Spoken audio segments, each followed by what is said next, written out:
The digestive system. The digestive system consists of several organs working together to convert food into energy and basic nutrients to feed the entire body. The food goes down the gastrointestinal tract, which consists of the oral cavity, the pharynx, the esophagus, the stomach, small and large intestines. There's also accessory glands such as the teeth, the tongue, the salivary glands, the liver, the gallbladder, and the pancreas. Digestion first begins in the oral cavity where teeth start to break down food into smaller particles.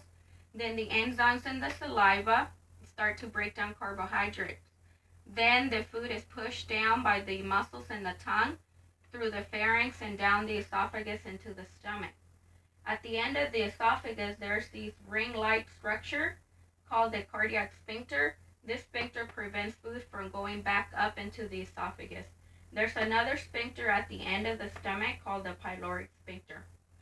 Once food gets into the stomach, hydrochloric acid and digestive enzymes continue the process of breaking down the food. In the stomach, there are three different regions. The top region is called the cardiac region. The top of the stomach is the fundus, and the end of the stomach is called the pyloric region.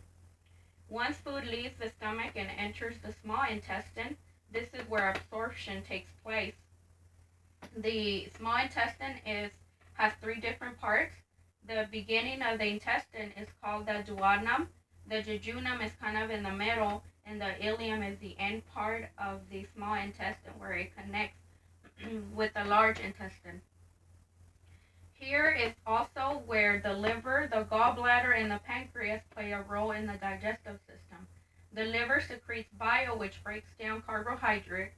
Then the excess bile is then stored in the gallbladder for later use. The pancreas secretes insulin, which breaks down fats.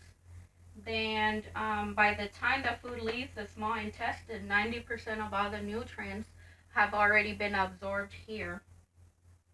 Food then travels down into the large intestine where water is absorbed. The large colon is also divided into different parts. The beginning of it is called the cecum, and this is where the appendix is attached.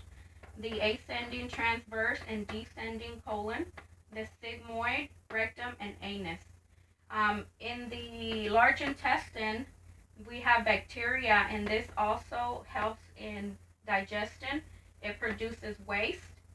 Then a small amount of nutrients is also absorbed here in the large intestine, but remember, 90% occurs in the small intestine.